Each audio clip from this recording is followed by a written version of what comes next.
Hey everybody, I'm really happy to be back on this podcast. I am here today with Janice, the founder of Mind the Label, which is a sustainable brand, and Janice is going to tell us all about it now. Hi Janice, happy to have you here.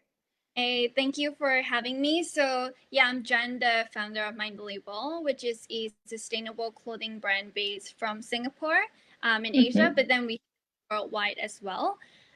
So, how it started, just as a very quick intro, it was actually designed out of the need that at that point in time as a consumer, sustainable clothing I was very into supporting, but at the same time in Asia, I found that they were very something like clothing in terms of design was something that my mom would wear. So although I wanted to support environmental causes, I didn't want to buy something that was ugly, right? So I wanted something Yeah. that stylish, beautiful, something that people would wear, young people, and you can look great but also feel good at the same time. So the design element as well as the environmental sustainable element merged into one. That's basically Mind the Label.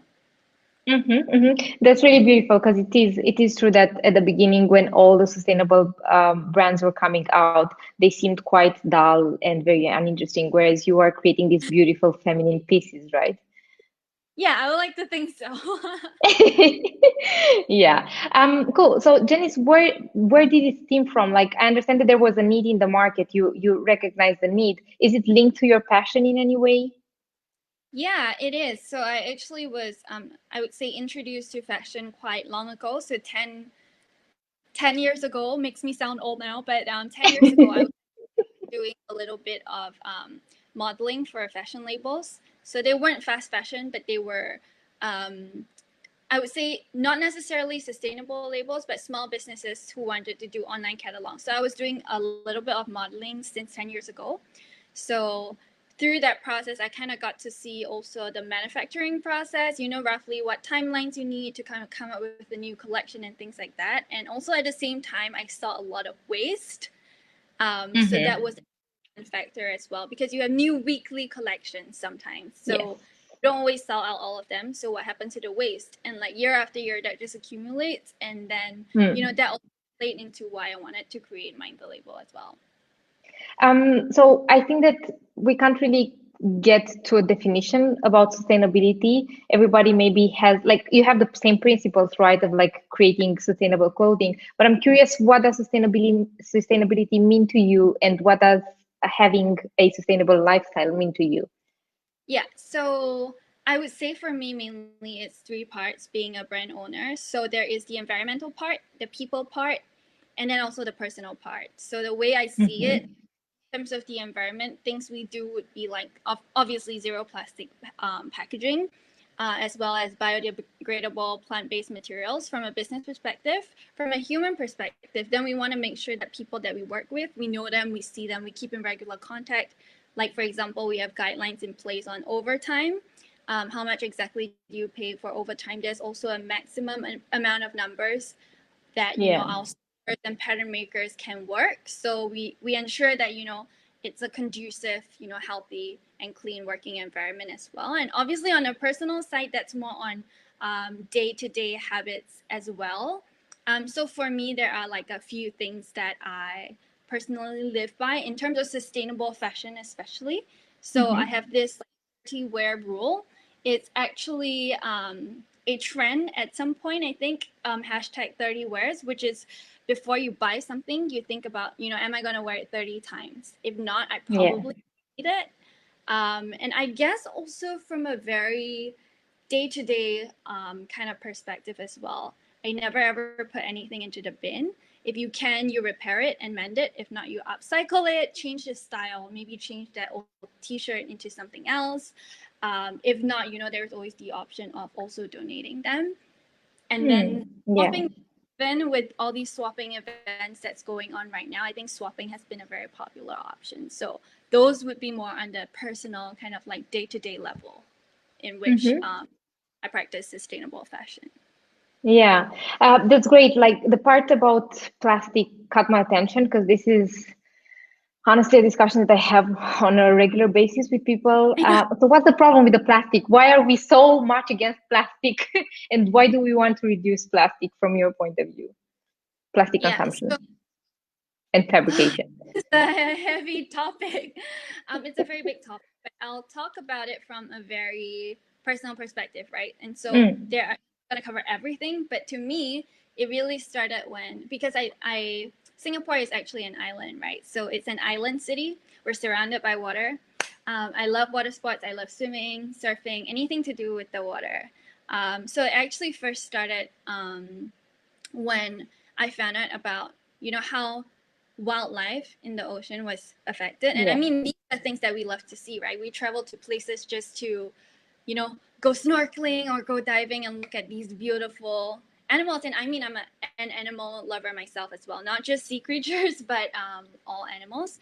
And it really started like, oh yeah, why is their home being impacted? And I suddenly realized that, as I researched more and more into it, conservation wise, it suddenly struck me like, why are we paying, people to buy over pieces of the ocean or pieces of land to conserve and protect them when it Mm. was never ours to begin with? It's kind of like you going to your neighbor's house and you dump all your rubbish there. Like, who allowed you to do that? And then now your neighbor has to pay someone to kind of protect his house, protect his yard, when in the first place it's not yours. Like, you don't have the right to just dump whatever you want there. Yeah. So Yeah. I guess that was how it started. And obviously, when it comes to waste, not just plastic waste, but actually all kinds of waste, plastic takes the longest, I would say, one of the longest materials to get rid of. That's why I think it's such a big thing. But in terms of waste and all that, that's also why, in addition to zero plastic packaging, we want to make sure that even the fabric that we use, theoretically, they are 100% plant-based, made from eucalyptus trees. So Mm-hmm. theoretically, if you bury it in the ground, after like 6 to 9 months, you should see nothing. So it goes Yeah. further. Yeah. Yeah. Yeah. It's biodegradable. Yeah, that sounds really, really cool. Yeah, the plastic discussion is such a big topic. Talking about microplastic and how basically only 7% of the plastic that is produced is being recycled, and all the other is just floating around in our waters and on land. And And there in are a body, countries that are. Yes, in our bodies, yeah, the microplastic that we ingurgitate from all the beauty products, from the toothpaste that is stored in plastic containers, from the water that we drink in plastic bottles, and so on and so forth. yeah. And I guess that for me, that's why it's really important to have these conversations, because usually people like you who have a sustainable brand, they have a bigger philosophy that is backing that, like the decision to show up as a creator and as somebody who's deeply passionate about, I would say, humankind, right? Because at the end, we really want people to lead a more joyous, more sustainable, and more fulfilling life. Yeah, exactly. Yeah, and talking about that, do you have any tips for what a conscious type of lifestyle would be? I mean, like, I know that you shared some of the things that you do. What would be like three tips that you could share with the people that are listening to us now, that could help them go more in the direction of ethical consumption and responsible consumption, or even less consumption, and just conscious living? Yeah. I would say definitely in this day and age, especially with technology, one of the best things that we can do is, I guess, use your voice. So a lot of people, and I used to be like that as well, right? You feel like sustainability and the green movement is such a big thing. There's so many issues. It's a Mm, plastic, it's a waste issue. There are just so many facets to it, and a lot of people probably feel like, oh, it is a problem, but I don't know where to start, or yeah. I want to do something, but apart from watching a documentary, what can I actually do? I think in a digital age where a lot of the big brands and a lot of the big nonprofit organizations have a presence on social media, right? Which is a direct connection from you as an individual to these organizations. And I think Mm, one of the best things we can do is, we historically have not always done this, but with social media, what we can do now is literally ask, one of these brands, what does fast fashion mean to you? Or even if it's an NGO and they're an educational platform on the green movement or sustainability or eco-friendliness, where should a beginner start? So I think it's more of a proactive approach, whereas maybe historically we've always been more passive. Oh, someone tells you not to do this, or a yeah. country puts a big ban, then you kind of react to that. You react to what the Yeah. government do. we are honestly at a point where you can't just wait for things to happen anymore. So if you don't know what, go find out. So I always think that you can always do something on an individual level. And I think using your voice also, particularly in terms of conscious lifestyle, not just conscious fashion, right? Because even though I own a conscious fashion brand, as a consumer, I still consume like beauty products or lifestyle products, shampoo and things like that, right? So one thing that I like to do also is for certain brands, even those that claim to be sustainable, right? So when you say zero waste, for example, what do you actually mean? When you say your materials are green, what do you actually mean? And because you can just leave a review so easily these days as an individual consumer, I think brands also feel the pressure to respond to you, because I can just go to a brand's page and say, oh, I actually asked them what green means and they never got back to me after 6 months. It's not going to reflect well. So I, from an individual level, using social media and asking questions, yes, they do make a big difference because they add up. Imagine if a brand is in operation for 5 years, they have, say, 500,000 customers who have bought, these eco-friendly cups. If even half the customers would ask them, they would definitely do something about it, and they would be more transparent, get more information out, and that's how we can be part of the conversation as well. Yeah, and I really love what you shared, and I honor that. I do feel that empowerment does start with the utter knowing that we do matter, because each of us feels like tiny, and it's not an easy job, right? Like when you go out and just for the groceries, and when you read the labels and you get into all, like, you understand what they put in the things that we eat, and that's, for me, just really disrespectful. And I think that we do need to understand as consumers that every time that we pay and we invest money and time in the decision of choosing something, we actually vouch for that brand. And if that brand is not rooting for us and is not standing for our health, then they should not receive our money, because money does mean value, right? And I think, I mean, like, for me, that's why it's very important to bring people like you, to put under the spotlight people like you, so that people can see that there is a different option, that there are brands that actually do care about the consumers. And I know that now not everybody is perfect, but we are trying our best to just come up with an alternative, like just put another decision on the table, another option on the table, right? And I really, really hope that more and more people will become, basically just engaged citizens, and and do the work for their own benefit. Okay, so what is, at this moment in your life and in your business, what is your biggest dream? Where do you see Mind the Label going? And so how would you see Mind the Label in, let's say, 5 years from now? Yeah. Okay, so given the fact that Mind the Label is still, I would say, relatively young, a new brand. So we just started this year. So it's 2020, right? So by 2025, I think ideally, if I had to imagine an ideal vision, it would be that Mind the Label is somewhere where people can go to find out about sustainable fashion, and beyond that, also sustainability. So yes, we are, in a sense, as a business, we are selling sustainable clothing, right? So, but I think the bigger mission behind that is to be a platform where people can be educated. It's a community where people can both educate and learn more about sustainability. Asia, because it's still honestly, sustainability in Asia is still quite a new concept. It's starting, and people are coming out with products, bringing in brands as well. But I would say it's at like the very start of the wave. So 5 years later, we definitely hope to be, I would say, a thought leader, somewhere where people can go for information, right? So success to me looks like, if you come, you see, hey, that dress is so nice. Maybe, ran out of stock or out of sizes. You don't actually end up buying something, but you actually check out the Instagram page. You learn, for example, 5 things that you can do to start having a little bit more of a greener fashion wardrobe. To me, that's success. You remember us as, making a difference in your life, in your sustainable fashion journey. To me, that's where I want to be. And like, even if people don't plan to buy something, if they think sustainable fashion and they think Mind the Label, that's where I want to be in 5 years. That's really beautiful, because at the end, I can see the soul of, well, your soul and the soul of your business, which is basically not about selling products. It's more about educating consumers and just helping us better navigate this as you said, this journey towards sustainability. And I do imagine that Asia is an emerging market, Yeah. and that's great potential, right? Because you come with a trustworthy brand that is going to help people get the basic education about sustainability. And yeah, I honor that. I think it's really, really beautiful. Yeah. Thank you. I really And what appreciate about yeah. What about your motivation, Jenny? So like what I imagine that as an entrepreneur, you must have like, like the ups and downs. Like this is the zigzag life of an entrepreneur. So what keeps you going? What keeps you going through that? it. It's a really good question. So just to share a little bit of Mind the Label, obviously the idea and things like that came last year. But Hmm.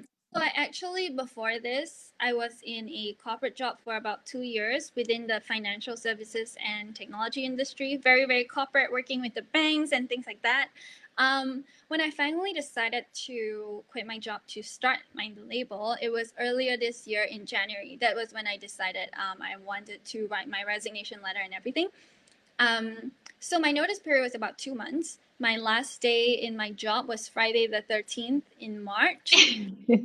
I know it was a bad sign, but I didn't know. Like when I resigned, honestly, I didn't know that COVID would become like Mm. 19 would be a thing, right? I was like, oh yeah, this is great. 2020 is gonna be my year, and let's get this going. But then now we're in the middle of an economic recession, Yeah. and worst is I try to spread the message of sustainability and sustainable fashion through something that looks beautiful, which is basically clothing, women's wear, Hmm. really elegant. You can wear it out most of the time. So it's not casual. It's for you to like go out to a girlfriend's birthday party or a dinner or something like that. And now everyone's stuck at home, so it's like how is the business going to take off selling clothes that people wear outside when people are just stuck at home? They would just wear a t-shirt. I mean, I wear a t-shirt at home as well. So I think one of the things that really motivates me is I call it the circle of influence. So I think in life there are basically two types of scenarios that can happen. One is things that you cannot control, like COVID. Like you want to stop it but you can't, right? It's just there, you have to accept it. And Yeah.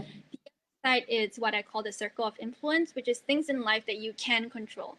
So, for Hmm. example, with COVID, I can't control that everyone's stuck at home, but what I can control is okay, what kind of digital content can I put out, right? Like, what are my future business plans for the year, given that this is the reality that people are stuck at home? When do I think it can kind of start picking up? So I think, for example, even setting up like an IGTV podcast to chat with people within the sustainability space on, their struggles, their sustainable fashion journey is a way for me to also connect my with my audience and community and also Yeah. grow, well, not directly selling. So for example, if I say, okay, in May, I'm going to do 3 to 4 IGTVs, and I do that. It's just little goals, but hitting those little goals and completing them also makes you feel like, hey, I set these goals, I finished them. And I think that sense of accomplishment is also going to build your confidence. But you're never going to Hmm. be there if you don't set goals. Because if you don't set goals, you're just going to be like, oh, this is terrible, and then we all have had those days. Like, I really believe Yes. in fail to plan, plan to fail. So if you come up with doable plans, they don't have to be big, but they have to be like maybe some of them are like doable, some of them are a little bit harder. You might not finish or accomplish all of them, Mm. but I think if you accomplish half or even more of them, it helps you feel like, yes, I actually did this today. Okay, tomorrow I'm going to do this same thing and a little bit more. And that just builds your confidence in yourself that, hey, I can do this, and that helps you keep going on. Yeah, yeah. And yeah, we have not mentioned anything about the whole situation with COVID, and because Europe has started opening everything, Oh. and yeah, so I as an optimist that I am, I do believe that it's going to be a wake-up call for a lot of people, Yeah. and a lot of us will understand that what we were taking for granted and just like investing our time and our resources in very unimportant and yeah, basically very futile things is going to change. And I do think that it's absolutely amazing that you are creating content that is helping people become more aware and gain more information, because hopefully these people will remind the next time that they are going to look for a dress that there is an option to the $10 mass market thing, Yeah. and that there is this person who they are supporting, that they are creating job opportunities for the people that are creating your designs and so on and so forth. I really, really, really hope there's going to be something very good coming out of this situation. Yeah. I absolutely agree with you, and I think it will, because I think in today's society we are globally. I mean, I'm based from Singapore, which is also like a major city in Yeah. Asia, and I think nowadays when people spend money, they everything looks the same. Let's be honest. If I want to buy a cup, there's so many cups. Does it really Yeah. matter what cup from? But I Yeah. think customers, because there's so many options, you can't just be that product, and you're not just talking purely about price, because how expensive can a cup be, so it's more Hmm. I think customers are also, and people in general, because that's what customers are, they increasingly are wanting to support brands who have the same value system. So I Yeah. think the responsibility is also on brand owners and things like that to put your message out, so that Yeah. your people can find you. Yeah, yeah, because it is indeed, it is very true that a lot of us who are creating things, sometimes we hide because we are perfectionists, or we're just afraid of how the market is going to receive this, or I just created another label that is producing t-shirts just like everybody else. But I do think Yeah. that it's a very good encouragement what you just said. If people don't know that you exist, then you will not be an option for them. And I do think that we need to create more options for people to choose from. Exactly. Yeah. Okay, you were mentioning when you mentioned the circle of influence. Actually, I was thinking about how we are the sum of these five people that you spend most time with, Yeah. and I was wondering who your inspiration is. Like, what inspires you, and also maybe touch a little bit upon the design. And is it you who's creating the design for the apparel, or are you working with somebody? Yeah. So I would say in terms of inspiration, there are two parts, right? There are personal influences in my life, and then there's also Mm-hmm. fashion. I would say a lot of, because I grew up in New Zealand, I lived in Hong Kong, then I went to California, San Francisco, and then I came back to Singapore. It's like a lot of these influences. So if you take a look at New Zealand and Australia, that region, as well as California, I mean, sustainability and environmentalism is a huge thing that's talked about. Maybe in Hong Kong and Singapore and in Asia, it's comparatively, the conversation may not be as much. But I've had, I guess, the privilege of meeting many different people and their views. I guess I am kind of like a amalgamation of all the people that I've met, right? The passionate people, the not so passionate people, and what I can actually do about it. But I would say in terms of inspiration, in terms of sustainable fashion and how that affects my label, I mean, some someone's that I always think about when I think of sustainable fashion is Stella McCartney's brand. I mean, she Mm-hmm. started, kind of having environmental um, kind of backdrops to her collections, and even like vegan leather before vegan became a trend, or Yeah. before sustainability became a trend. And I think in terms of like the design itself, like I mentioned earlier to you as well, like I am a little bit more, I would say, feminine and elegant, that kind of style in terms of clothing preference. A lot of the styles that I used to see in the market, especially now that the Asian market's still developing, is sustainable clothing is always very loose, like super minimal, like a super plain white dress. And that's great for some people who are more into the minimalist aesthetic, but for the more feminine and elegant kind of style, I Mm-hmm. anything. So I guess that's, yes, I do design the clothing myself. So basically, I design like a few of my ideal dresses, or a few of ideal tops or bottoms that I see as being in my closet. Of course, with a little bit of market research, and then kind of roll that out into my brand as well. Yeah. And can I ask you something? You don't have any, do you have any formal education about design and these kind of things? So no, I don't go to design school. However, actually, one interesting fact that's a little bit personal, right? So I actually never really went to school my whole life. I Oh, only went, really? yeah, I only went to university. So I did my university in National University of Singapore and UC Berkeley. I Mm-hmm.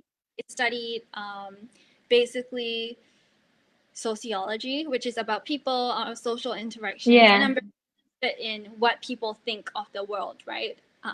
That's a whole different topic, but I've never had any formal education for the first 18 years of my life until I went Were to you college. homeschooled or I call how? it singing. It wasn't always at home. Sometimes it was outside observing the sea and just being like, oh, why why do whales have a hole in their head? And then you go read up more about that. So I think because of that, for 18 years, I believe Yeah. that with the internet, you can find out whatever you want to find out. And honestly, you don't need school to teach you that. Yeah. School's a great institution for people who don't have enough drive or can't be bothered enough. Then you have a Yeah. structure and you have to stick to it. Your lesson every day, your lesson every week, exams and things like that. But yeah, basically self-education. But that's great because that was exactly my point. I think that it's so amazing that you just felt that you wanted to create this product and you just went there and you created it, right? Because a lot of people think that they have to go to school and invest, go into debt, and then go out of that school and find a job. And no, you can just like if you feel that you are a creator and if you feel that you have an idea and there is a need for that, then you just go and do that. And yes, maybe it's not going to work from the first time, but if you are resentless enough and resilient enough, then it has no other option than to work. Yeah, so Yeah, that's really exactly. cool. Yeah, I absolutely agree with you. And I mean, honestly, design schools and creative schools, if you were to go to especially the top brands and things like that, they're so expensive that I could already roll Yeah, out a few collections with the money. That's why I yeah, rather. yeah. Yeah, and at the end, I mean, like I speak from a very privileged point of view because I'm Romanian and I did my education in Europe, in France and Germany, and of course, I honor the fact that there are people who might not afford to go to school. But I was in the like I did 4 master degrees, and now I realized that that served to no purpose. Basically, I mean, like I didn't feel that I learned more about the business world through those master degrees, and I feel that you are better off just like starting to work and actually seeing how reality happens, and not the theory of how reality could happen. So yeah, absolutely, I'm coming from a very privileged point of view. And the second aspect is there is a TEDx a TED sorry talk. Uh, Sir Ken Robinson about creativity and how school and formal education basically kills creativity and just like standardize and makes everybody think in a certain way, in a very yeah, like obeying by the rules and so on and so forth. A Like one I do size. think that it's sorry. Oh no, I say I absolutely agree with you. Like I think school makes people think a certain way, but there's one way. But Yeah, you're so exactly. Yeah, creative that you meet yeah, you're so that's impossible to make everyone the same. So why would you do yeah. that? Yeah. But that's amazing. It's really, really amazing. And I really hope that a lot of people are going to watch this. And a lot of people who have an idea will just go and create that and just like make the minimal viable product and just put it out there and ask the friends, what do you think about this? And like let consumers interact with that product and then just take it from there. I think Yeah. it's, yeah, yeah, it's absolutely, absolutely amazing. Okay, great. So thank you. Thank you so much, Janice. Is there anything else that you would like to share with us? Um Well, the website, we actually just launched a new stay home loungewear set. I mean, obviously, we created it in a way where it could also be worn out after, the stay home bans are lifted. But we also have information Mm-hmm. there. And I think on Instagram and things like that, we don't just post about our clothing. Like I said, it's really an educational platform and a community. So hopefully, anyone who's watching this can head over to Instagram and mind the label. Yeah. So all the links are gonna be in the description, the website link and then Instagram, and people can connect with you via Instagram and also drop your line on the website if they want to collaborate with you and just find out more about your interesting personality and your wonderful sustainable fashion label. Thank you so much, Anka. I really appreciate you having, me on this session as well, and hopefully people will benefit from it. Yeah, I do hope that. I think that we are both coming from the same space where I mean, like my purpose is just to be of service. And yes, I do think that it was very, very interesting, and I think it's gonna be worth watching. So thank you so much for making the time. And yeah, so thank you everybody for watching us. And if you need anything, that you are gonna have the links towards the Mind the Label Instagram and the website. And please, please, please do check it out because I love your creations and I think that they Oh, are so much. absolutely fabulous. Yeah. Okie dokie. See you then. See Bye you. bye.